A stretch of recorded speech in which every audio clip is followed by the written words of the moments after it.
Welcome to Table Talk once again, everyone. I'm so glad to be with you here this evening, and I am Yvette Galinar, your host. On this segment, I have my very dear friend, super excited to have her back with me, Carrie Seaholm. Welcome, welcome, Hello. Thank welcome. you. Thank you. Welcome once again. I had Carrie, I would say like maybe 3, 4 months ago, give or take. I don't know. My months have been kind of like getting all combobulated lately. So I'm not 100% sure if it was about 3 or 4 months ago. It's But all right. Yeah. yeah, I had Carrie on. And if you did not get an opportunity to check that out, we had a phenomenal table talk segment. And I have to say, I've gotten a lot of people, a lot of feedback. A lot of people have been messaging me back, wanting to know about your book. But before we go there, I want to introduce you properly. So allow me to do that for a moment. Carrie is a dear friend, and Carrie is actually the sister of Minister Victor Rivera, who was one of the ministers at Word of Faith Global Ministries that we love very, very, very much. And of course, Sandra, his wife. And brother Victor, went to be with the Lord just a couple years back already, and we miss him very dearly, very, very dearly. But Carrie is his sister, and Carrie is the author. I have the book here with me of The Name Changer. If you have not had the opportunity, I feel like Vanna. If you have not had the opportunity to get Carrie's book, please do so. She'll share a little bit about where you can get this book, but this is a phenomenal book. It's The Name Changer: How to Heal from the Devastation of Divorce. And Carrie can talk to that. And that was actually what we discussed in our last segment of Table Talk. She is a licensed clinical social worker who provides mental health counseling to individuals and families. Her specialty is divorce recovery, specifically Christian divorce recovery. She's also an entrepreneur. And I have to say, I have to announce this because this is very recent. She was recently the recipient of the, let me get this right, Latino Leadership Award for her business. So I am super proud of you, super, super proud of you. And I know that Victor would be proud of you as well. So It was a big welcome. honor. Definitely a big honor. I'm sure. I'm sure. Was that about a month ago, or was that recent? It's about 2 weeks ago. That's awesome. That's awesome. Congratulations. Thank you. I'm sure it was very touching. Yes, especially it was on my mother's birthday Ah, that I received that award. And my mother has been my greatest inspiration of strength and perseverance. She's been my greatest example of that. And to receive that award on her birthday was so ah. significant.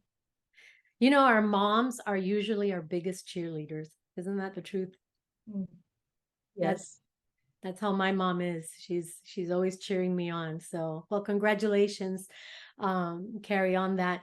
Well, like I said, the last time that you were on the show, we talked about your book at length, and the topic of divorce. And you can go back to our website at wordoffaithglobal.org, or you could go to our YouTube channel where you may be watching this here, but you can go back and take a look at that segment.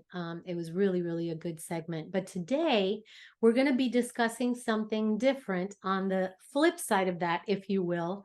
We're going to be talking about how to divorce proof our marriages. And I think that this topic is not just for married couples. Would you agree with that? Absolutely, absolutely. It's this topic transcends to all of our relationships. We can use some of these reference points to see how we interact and interface with others too. Right, right, absolutely. And also if you're dating, so you know what to do and what not to do, And to and see the red flags too. yeah. Absolutely. Yeah.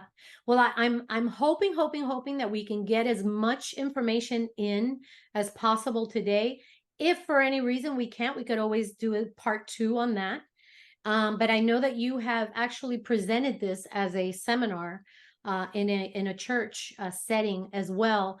And so I look forward to having you at our church one of these days to do something very similar. So, but I want to talk a little bit about some of the things that you discuss. I know that in the seminar that you were at, you were talking about specifically about a study that was done on marital stability from the Gottman Institute, right? Correct. Mhm. And how the outcome of that research was, I want to get this right. There are 7 factors that can predict with a 94% accuracy whether a couple would get divorced. Correct. Mhm. Wow. When I read that, I thought that's astounding for this research to take place and for them to, predict with such incredible accuracy. So can you elaborate a little bit more on that for us? Absolutely. The Gottmans, they very well-known researchers in the field of relationships. They did a 40-year, which is the longest longitudinal study of relationships ever done. So they interviewed 3,000 over 3,000 couples over the span of 40 years. So they checked in on them in the beginning of the study, and then a couple years later would check in on them again. And based on observation alone, they were able to predict with a 94% accuracy if they would be divorced. And that's incredible because so many of our traits within human behavior, they're they're copied. Everybody, we react in certain ways toward one another. And if we can see and we can identify some of the things that we're doing Right. that's negatively impacting the relationship, we can make the necessary changes. And if we can also learn on how to do things right, we can implement the positive as well. Yeah, absolutely. You talk about specifically with regards to that, you talk about how a married couple could avoid the four horsemen. And that's kind of like an interesting phrase. So you want to talk a little bit more about that? They talk about, so they divided the couples into two categories: the master couple and the disaster couple. Okay. The master couple had all 7 of the healthy principles, which we will get into later if we have the time. Right. Then there's the disaster couple, Okay. which is the ones who would end in divorce. And they shared many of the qualities which they titled the Four Horsemen of the Apocalypse, which as Christians, we know that that is never a good term. It signifies the end. And so they titled it the Four Horsemen of the Apocalypse in regards to a relationship. These 4 things will kill a marriage. Wow. Wow. Okay, well can we get right into those? Because I mean, Absolutely. honestly, it's one of those situations where I've been okay, let me tell you a little bit about me. I've been married for 37 years. Been walking with the Lord together with my husband at the because we got saved the same day, Wow. 37 years. Beautiful. That's so So beautiful. it is, it's a beautiful thing. We got married in February, and on a resurrection Sunday that same year, which was just a few months later, we gave our lives to the Lord. Same exact service. We got baptized at the same time. Wow. So we have been married 37 years. However, it hasn't been a bed of roses. And I mean, truth be told, I can't say it's been a movie of one of those romantic movies. I mean, that's not life, right? When you look at those romantic movies and all this kind of stuff. So, but we've learned so much in our years together, how to communicate, how to not communicate. I mean, there's just so many things that we've learned in 37 years. And oh, by the way, we were dating before getting married or going out or however you want to call it, steady, for about 3.5 years before we got married. So we've been together for a long time. But why I say that is because there's always something new we can learn. I don't Mhm. care how long you've been married. There's something always that you can learn, something more, something that you can better your marriage, better your communication, better your relationship. Would you agree with that? Absolutely. And, I would be interested because you've been married for so long to see how many of the check boxes you can check off on the Yeah. 7 healthy principles, because I'm sure you're checking off all of them, because it takes work to have a good, strong, healthy marriage. Gosh. It's not ever going to be perfect. That's why the vows are for good, for bad, for rich and poor, because Yeah. there will be highs, there will be lows. But the key factor, and this is after many years of marriage counseling, I could narrow it down to one simple key, is what is the motivation toward your spouse? Mm. How do you interact with your spouse? Is it from a place of love? And are you motivated by love, by sacrifice?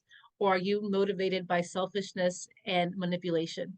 Wow. If that is really the key. And it's not talked about in the study, but it's something that I've been able to identify in the years of my clinical practice, working with couples. I can pretty clearly see when I see a couple come into my office and they are coming in for couples counseling.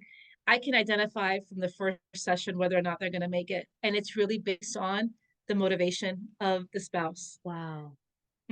It takes two, it takes three to be in a relationship, a marriage relationship, husband, wife, and God. Oh, yes. And if we are not surrendered, if we don't look at the marriage as what can I do for my spouse? How can I show love? Because what is the definition of love? It's Mm. sacrifice. Wow. It's not the goosebumps. It's not the good feeling. It's not that chemical attraction. It's not the lust. It's sacrifice. So it's pretty evident. So if you can honestly say, I know my spouse has my best interest at heart, you're in a really good place. Wow. Even no matter what is coming your way, as long as you can say and you know for a fact your spouse has your best interest at heart, and I have my spouse's best interest at heart, you can overcome anything as a couple with Christ, of course. Wow. You know, it's interesting because on a side note, this really does help me also because I think I mentioned you before that to you before that my husband and I have counseled so many couples throughout our ministerial years, right? And to God be the glory, I mean, the majority, the good majority of those couples that we've counseled, and not honestly, it's not to pat ourselves in the back. It's just knowing that we did our very best to give them the guidance of the Lord, the wisdom from the Lord. But many of them have stayed together. But by you saying what you just said, it's interesting because there have been episodes of where we have sat down with a couple and the very first, meeting has been one of those that hits you right in the face and you go, oh Mm-hmm. my goodness, what do we do with this to help it survive? So that really does help. So you're saying, to kind of reiterate everything you just said, you're saying that when a couple comes from a good place, comes from a place of love, comes from a place of sacrifice, that is the first step to being able to overcome some of the obstacles that they're encountering, Yes, right? yes, because we enter into our marriages with our own history, with our own perspective, with our own worldview, with the way that we process information. Right. So many times couples, when they're living together and the challenges of life Yep. and the way that they interface with problems and how they deal and process problems too, um, it's different. I mean, they're different. We're all individuals. But if you can take the time to try to understand where your spouse is coming from Right. and make the necessary adjustments, it could be something as simple as, I mean, the majority of marital problems come from something as basic as communication. Correct. Communication is because sometimes people shut down or they don't know how to communicate. They Right. don't know how to put their feelings into words. They are more of an introvert where they process internally, and then you have another one who's more of an extrovert, that they're talking, talking, talking, and there's a disconnect there, and it creates tons of frustration. That's a huge issue in marriage counseling. But if the couple is willing to come together and talk through it, and in a spirit of love and sacrifice, then there is a lot of hope for that situation. But when you have someone who is entrenched in their position and they feel like they are right and they use manipulative tactics to get what they want, um, it is very difficult, if not impossible, to get through to that person because they're just unwilling. They're being dragged to counseling because of fear of the split of the union, not because they genuinely want to look in the mirror and make the necessary adjustments. That is so true. So how can you help somebody that is coming to you, and maybe this is something that you're going to be discussing, I'm not entirely sure, but a couple that comes to you and say an example, usually, and correct me if I'm wrong, usually the wife is okay with going to therapy, the husband is not. I've seen both. I've seen both. Yeah. So I was going to say maybe the majority of the time, not always, but I understand what you mean. You've seen both, but you've got that, right? So one party wants to work it out. The other party is like, yeah, I'm here because I know that she or he is wrong all the time, kind of thing. How do you help somebody put a mirror to their face so that they can realize, okay, it's your decision, you're the one that's going to need to make some changes. So how difficult is that for you as a psychologist? As a therapist, my role is not to change people. I can't change them. All that I can do is give them guidance and help them understand the reasons for their behavior and how to make the appropriate changes and teach them a better way. I can only give guidance. So you cannot force people. God himself doesn't force people. We No. can't force people. But so let's say you, in a therapy session, I have a couple that comes in. One is, one understands that there is problems in the marriage. The other one feels, they're just being dragged along. As a therapist, it's my responsibility to listen to both, to Right. be objective, not to take sides, to listen to both, and to confront as necessary. I have to be that mirror. And whether or not they receive it, they may not receive it right then and there because the majority of therapy happens in between sessions when people have had time to process, to think, Mhm, to put mhm. into place the suggestions that are given. Sure. So if they're still willing, we can still continue the process. But I'm very upfront with my clients from the beginning. And I tell them this is going to be a difficult process. And you both have to be vested in this process. If you are not vested in this process, this is not going to work. Yeah. And it's going to be a waste of your time and my time and your money. Yeah. So if you're coming into therapy, it's because you are ready to put in the work that it's going to take to make this marriage thrive, and it's going to be uncomfortable at times for you because things will be brought to light that are is not comfortable. Therapy is not meant to be comfortable. Right. Therapy, you're going to therapy because you're there for a reason. You want to make the necessary changes to make your life better so that you can interact with people in a better way, to gain some insight into how you affect others and how others affect you. Right. So it's never a comfortable process. Right.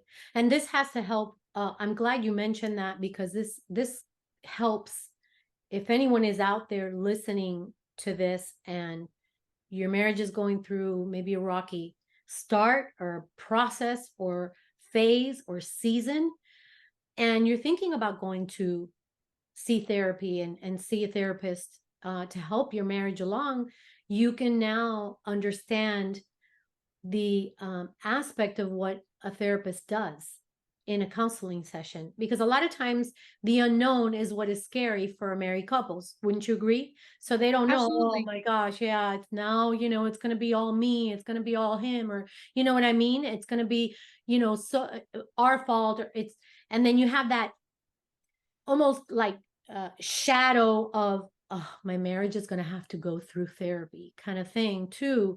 So this gives a little bit, I think, of a better understanding as to what the process is, and it's not really a terrible process, it's actually a good process because it will help you along in your marriage and Mhm. to get over You some of the things you're going through. you learn so much about yourself Yeah. going through a therapeutic process. You Yeah. learn the things that are inside of you that have affected the way that you have your reactions. What, sometimes we go through life and we think to ourselves, why does that bother me so much? Why am I reacting so strongly to this? Or what am I afraid of?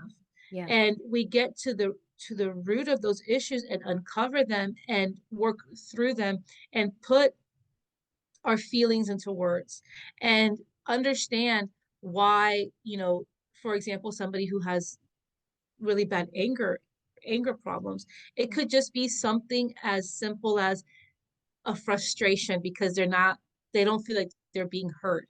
And that happens a lot in marriages. Partners talk over the other, and there's resentment builds, frustration builds, and being able to kind of break through all of that and having a neutral person who is objective um, point out some of those things that can aid the communication, that can help you start regaining those that intimacy and that trust again with your partner. Yeah.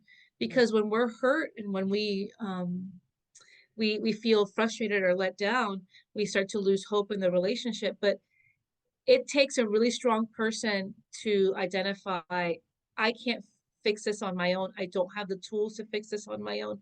I Yeah. need to hire somebody to help me work this out because therapy costs a lot less and is a lot more emotionally beneficial than divorce. Yes. Divorce is absolutely devastating and for so many people can be completely avoidable.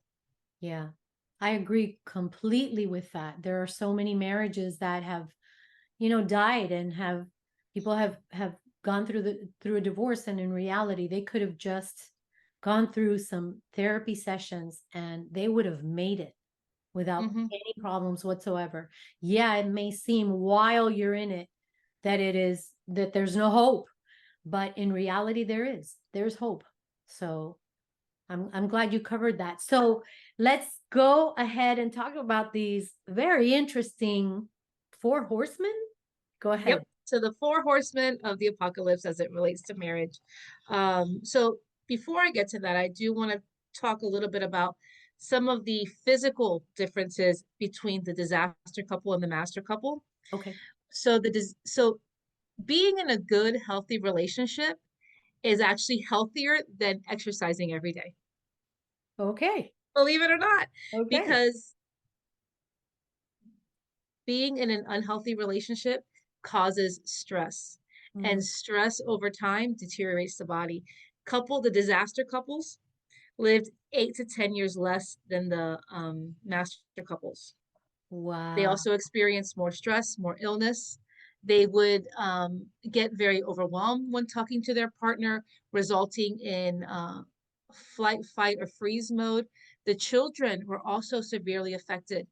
One of the greatest contributors to children's poor outcomes is conflict in the house. Yes. So divorce does impact children, Yeah. but even more than divorce, conflict. Yeah. That is the single greatest predictor of poor outcomes in children is conflict in the home. So Wow. these disaster couples that were not working well together and the children are now in this environment and they're witness to it and we think, oh, they don't know, the kids don't know. Yes, they do. Oh Yes, they yeah. do. And it results in poor outcomes for them. So as parents, that's also a good motivator to really work on the marriage, and so that our children can have a good example of what marriage is. Yeah, absolutely. So when it comes to the four horsemen, the first one um, is criticism. That is one of the worst things that you can do to your spouse. Yeah. Um, a criticism is different than a complaint. So a complaint is dealing with specific issues. A criticism is constantly deriding your partner's character. So let's give an example of what that is. So a complaint would be, I was scared when you were running late and you didn't call me. I thought we had agreed that we would do that for each other. That is a reasonable request. It's a complaint, but it's really a request. Sure. Oh my goodness, I was afraid. Why didn't you call me? I was scared that something happened to you. Yeah. A criticism. Here's you could and now you could hear the difference. Same Right. situation, but now through a critical perspective. You never think about how your behavior is affecting other people. I can't believe you're so forgetful. You're just so selfish. You never think about anybody else. You never think of me. Wow. What Very a different. difference. And both are coming from a place of fear and wanting to make sure that other person is okay, but Yeah. the criticism is attacking that their spouse's character. Sure. So just because you're critical of each other, don't assume that your relationship is doomed to fail. You can make the necessary corrections, Yeah. and instead of criticizing um, your spouse and being having a critical tone, think about expressing yourself in I statements. I was scared that you did I was scared something happened to you. Can you please make sure to call me next time? Right. Or I was really bothered when this happened. Things like that. Like you express I statements. You don't you. There's a big difference between an I statement and a you statement. Yes. I had a couple in here recently. I think it was yesterday. That something as simple as their daughter not getting juice because mom does not like daughter to get juice. Mhm. Understandable, reasonable things, a little girl. And you're always giving her juice. I've always told you not to do that. You're being sneaky. Instead of, I would prefer that she didn't have juice because I'm concerned about her sugar intake. Very Very. different sounding, but it comes from the same place. So Yeah. we really have to monitor our tone and the way that we express our concerns to our spouse, that we're not being critical. Yeah. Okay. Yes. So, on the same vein of criticism, continuous criticism turns into contempt, and contempt is absolutely lethal. This is the lethal dose right here.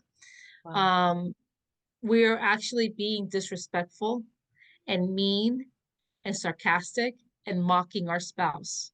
Wow. Eye rolls and disdain for what they have to say, disrespect when they express a concern. And really, that makes our spouse feel unimportant and worthless. And you're assuming a moral superiority over them, like you're better, like what you have to think is better than what they're thinking. Yeah. So another example of this, husband, I mean, and I'm using, traditional husband and wife roles.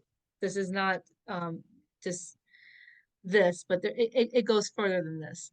Okay. So husband comes husband comes home tired and he says, oh my goodness, I've had such a long day, I'm really tired. Wife has been home with the kids, and her response is, oh, you're so tired, cry me a river. I've been home with these kids all day, you just come in and plop yourself on the sofa and expect me to be your maid. Contempt. That is a perfect example of contempt. The husband expressed a concern, and he's tired. He's worked a hard day. Just because he's tired doesn't mean that she's not tired.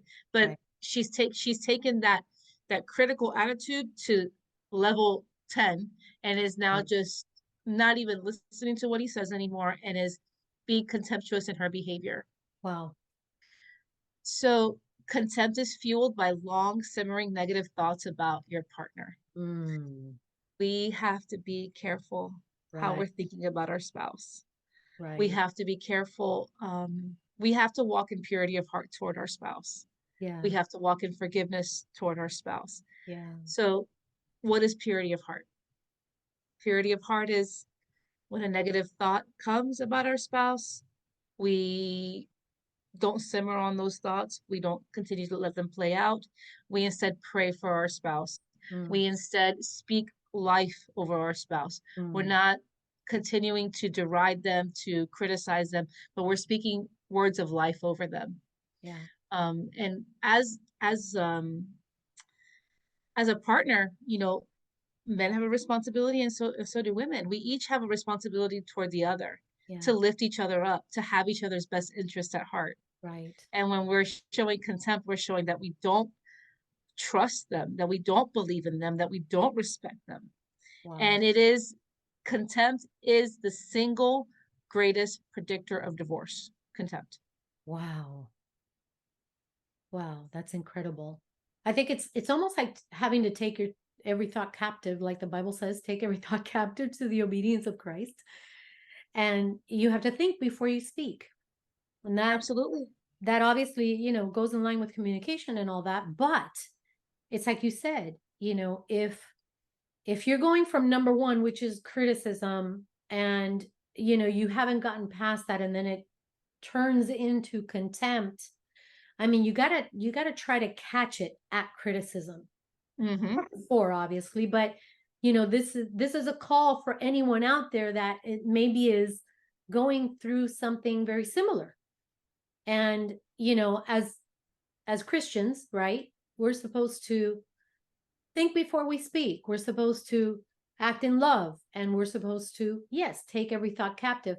I'm not saying it's an easy thing to do every single moment of the day, and every time obviously that you're around your spouse and something pops up, and you get offended, or you get angry, or you get mad, or whatever the case may be. But my goodness, it's got to be on top of our radar. That's what working in a marriage is. That's Right. that's what And working. in that, absolutely. And in that example of the husband coming home after a long day and the wife being, she felt run down because of the responsibilities of the day. If the wife at that moment would have had a moment of gratitude and said, and instead of getting defensive and contemptuous, Yeah. said, Lord, thank you for my husband providing for us so that I have this blessing of staying home here with the children. And having an attitude of gratitude toward their significant other, that is the antidote to contempt, is having gratitude. And the husband, oh, I'm so grateful for my wife. Thank you, darling, for all that you do to keep the house running. Yes. So that we have to be grateful for each other Yeah. and express that gratitude and lift each other up. Yeah. That's really key. It's very important, because the way that our spouse speaks of us is almost the way we view ourselves. Their Right. opinion is the one that matters the most out of anyone, That's so is how true. they see us. Yeah. So when we don't feel valued and treasured by our spouse, and that goes both ways, Yes. that creates the next one, which I'm going to talk about, which is defensiveness. Oof. And when you're constantly being bombarded, you get defensive. Now you start making excuses for things that you should have taken accountability for. Right. And accountability is the antidote to defensiveness. So defensiveness is typically a response to criticism. We've all experienced defensiveness. All of us have felt attacked and our walls go up. We get very guarded. Sure. And we, might play the victim or that we're innocent in the situation. That is never uh, a successful strategy. We have to take responsibility for ourselves. Sure. We cannot make excuses, because when we make excuses, what are we telling our partner? Well, your needs really didn't matter. Your concerns are not a big deal. Right. And I'm not going to be responsible for my own mistakes. So here's a perfect example. Hey, did you call Ralph and Betty to let them know that we weren't coming to dinner tonight as you promised? That is the question by one spouse. A defensive response is, I was just too busy today. As a matter of fact, you know how busy I was. Why didn't you just do it? What would be an appropriate response? You know what? Totally forgot. I was completely busy today. I'm so sorry. I'm going to call them right now. I Oh, mean, the action is still the same. You still yeah. forgot to call Ralph and Betty, but you take responsibility and you make it work. You don't just sit there making excuses and then putting the fault on the other person. Right. Yeah. So we need to take responsibility. So if we are in the wrong, accept that you're in the wrong, Apologize, make it right. Yeah. Don't get stuck in your position. Yeah. Yeah. I'm not a huge fan of Dr. Phil for so many reasons, but he does have a saying that I think rings true. You can be right or you can be happy. Hmm. I mean, that is right. You know, we could get so stuck in our position that it just brings misery all around Yeah. us instead of just taking responsibility. And even if, you know what, maybe, sometimes we're crispy around the edges. We're a Yes. little bit moody. We've had a rough day Right. and things are not going right. Having grace for your spouse. Oh my goodness. I mean, what what person when they're having a rough day is going to get mad at somebody who does something nice for them? Yeah. So You true. know, so if you see that your spouse is having a particularly rough day or they're a little crispy around the edges, what can you do to fill their love tank? Hmm. What can you do to turn it around? It doesn't always have to be a discussion about their attitude. Just do something nice for them. Show Yeah. them grace, show them love. Yeah. Well, it goes back to, you know, you treat others the way that you'd want to be treated. Really, that's the foundation. Would you want to be treated in a way where you get, verbally slapped around every time that you open up your mouth? Or would you like some grace to be poured over you because everybody has a bad day, Hmm. at some point in time. So I kind of goes to what you talked about at the very beginning, the whole foundational piece here um that what do I want to call this? How you can spot that you said from the very first uh, therapy session if a couple's going to make it or not, and that is due to how they're reacting towards their spouse. Is it coming out of love or not? So sometimes that love gets a little wane, and then that's when all these things, all these other horsemen creep in and make holes in our love tank, right? So And not just that, we, like I said before, we come into marriage um sometimes with a flawed way of interacting.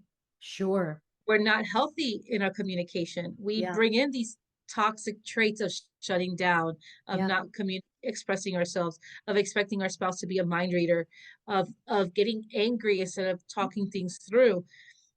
We come into the relationship with some of these toxic traits, Yeah. and so we have a responsibility to learn ourselves and have some insight and understand how we can do better. Yeah. It's not our spouse's responsibility to fix us. Yeah. We have to do the due diligence within ourselves so that we can bring the best version of ourselves to the relationship. Because Sure. ultimately, when you marry somebody, and it's not about, you're not marrying them because they're attractive and the chemistry is good and there's lust. That should not be the basis for a Yeah. marriage. Yeah. There are four aspects of a relationship build when it comes to a marriage relationship. One is the initial meeting. Two is getting to know each other and friendship. Yes. Three is courtship. And fourth is intimacy. Yeah. So many people go from one to four and they bypass everything else. Yeah. And there's so much that is missed. And now they're in this relationship with this person that they're not really even friends with. They don't really like Yeah. them. That's true. And it's because they bypass one to four. Yeah. So if you find yourself in this situation, again, hope is not lost, but Mhm. there are things that you will need to do. Each of you will need to take responsibility and accountability in learning how you can better the relationship, what communication strategies you can implement to improve things, and to know how to fill each other's love tank. That is such a simple one. There's a great book.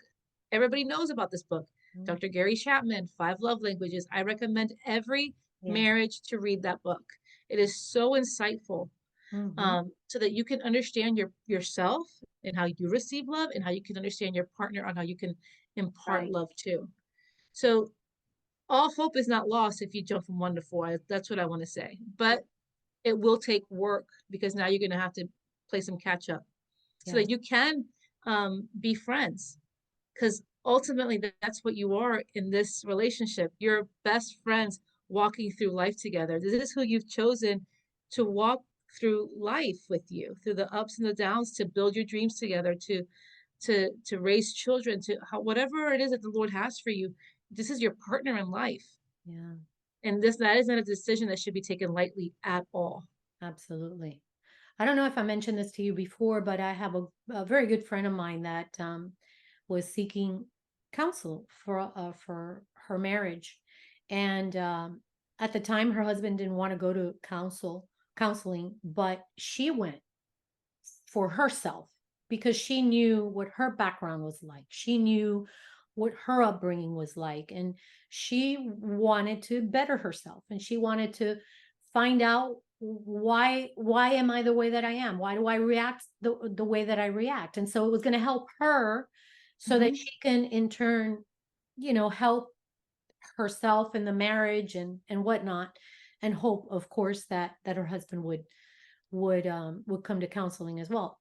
To say that she went through several counseling sessions and she came out of that just, telling me, wholeheartedly that she loved going, although it was one of the most difficult things that she's ever had to go through. She loved going because she learned so much about herself. And, that there are so many things that she can now see why, she reacts a certain way, or she, like you said, like, some people are angry because of something that happened in the past, or it could be something simple, it could be something more complicated, whatever the case is, but you learn from that. And I think that that's so important, not only for yourself, like what she went through, but in a marriage, like you said, your spouse, there's no one that's going to know you as intimately as your spouse. They're your best friend, and you got to root for each other. You got to cheer each other on in life, and there's going to be some highs and there's going to be a lot of lows. And in the midst of those, how are you going to, sustain each other with love? How are you going to, get past the rocky places, the wilderness and dry, areas and seasons of your life, so I think it's really, really important for us to learn from each other. And my goodness, I mean, we're only here in number 3 of the Horsemen, and those speak Yeah, volume absolutely. to a relationship. I'm sure that many out there that are listening to this now can probably say, gosh, I can relate to some of these things. So, wow, pretty amazing. Thank you. It is amazing. And when I came upon this research, because it's so concise in the way that they explain it, Wow. um, it really just it gives like a good roadmap Yeah. of things that we need to implement in our marriages. And I include myself, Yes. because just because I'm a therapist doesn't mean that I know everything and that I'm perfect in all of my interactions. I have to be very mindful as well Yes. in how I interface with my husband. Yeah. So this is a really great reminder. Yeah, absolutely. We're human, and we all fall short of the glory of God, right? We're all sinful human beings, and let's be honest, we're selfish, and we want things our way, done our way, said our way, just that's how we are by nature, right? So um the Bible's so clear when it comes to things like that, is how we really need to work, how we need to react out of love for one another, because really and truly that's the way we want to be treated. That's the way that we want to be, interacted with not just our spouses, but with everybody. So, this helps a lot. We're number 4 then, right? We're Next. on number 4. Uh-oh. So Uh-oh. so Does number it get 4 worse? is, well, it does. um Stonewalling. Ooh, So it's just like what the word describes. It's you have a wall. yes. Now you have a wall and you're guarded against your spouse. And this is usually a result of ongoing contempt. Yeah. You're and ongoing defensiveness. Now you have retreated inward. This is stonewalling comes as a result of hopelessness because you feel like no matter what you say, things are not going to change. No matter what you do, it doesn't make a difference. They're not listening to you. They're not taking your needs into consideration. So now you have retreated inward Okay. and you have completely shut down. It takes time to get to this place. This is not something that happens overnight. Um, we may feel like we're stonewalling in the midst of a heated argument. Some people, they can't handle conflict, so they may retreat inward and shut down. Right. That's different than what this is. Okay.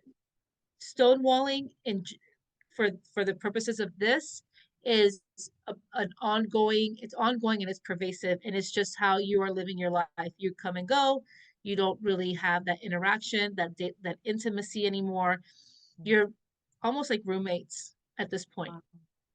Wow. Wow. And the interactions are negative, like you're already anticipating a negative reaction. You're avoiding, you're emotionally avoiding. So but it does start in the midst of conflict too. So Okay. if you find yourself that you're a kind of person that shuts down, it could very well be that you're the kind of person that has to process and you're more on the introverted side and you have to process information before you can give a response. And you have a partner who's demanding information, but you don't have the words to give to them just yet. So Mm-hmm. you just shut down. It's easier to just shut down, get angry, and push them away than it is to say, listen, I can't do this with you right now. I need a break. I need 20 minutes. After 20 minutes, I need to calm down so we can reconvene and we can talk about this. Or you may need to write out what you have to say because putting your feelings into words may be difficult for you. Okay. So it's important. That's why it's important to understand yourself Yes. and understand how you can resolve conflict in a healthy way. That may be a good reason to go to therapy too, is to understand how to resolve conflict in a healthy way too. Right. Because when you're already shutting down and you're being bombarded, people like they get like that, they lash out. They have a lash out moment. Okay. And that is so toxic. Yeah. So toxic. So stonewalling is definitely um the last the last step before divorce. Yeah. So would you say it's almost as if you've got someone that won't answer to their spouse when their spouse is either being critical or demanding or saying whatever to their spouse, and they're shut down in a way where they don't even respond, or they respond, or they respond in a sarcastic way, um, or this person that is stonewalling also will say, you know, what's the point of trying to reason with you when you're gonna always think you're Those are right, perfect be right. those are perfect examples. Stonewalling is different than the silent treatment. Correct. Right. So silent treatment is a manipulation. Mm. Stonewalling is what you're describing. And it could be done in a malicious, angry way, or it could be done as of just a person is just completely checked out. They just don't even care anymore. Wow. But it is definitely the last phase before divorce. Wow. That's when they're running to the divorce lawyer Mm. when they've gotten to that point. Well, talk a little bit for a moment though. You said silent treatment, and that's I know something that's very prevalent in marriages. Talk a little bit about that though. I mean, where does that fall in the Four Horsemen, do you think? Do you think around the Stonefall line? It could fall around this, maybe the contempt and stonewalling, I mean, it could fall in any one of them. Yes. Mm-hmm. Um, because the silent treatment is really there's there's a difference between giving yourself time to cool down Yeah. versus ignoring a person exists. Okay. When you're ignoring that a person exists, you're treating them like they don't matter to you. So that could, it could fall under contempt. Okay. Okay. Wow. But it's so detrimental, all of that, Right. those Right. reactions and whatnot, because it really is telling your spouse, I really don't care. I really don't care if we work this out, or I really don't care if, if we get divorced.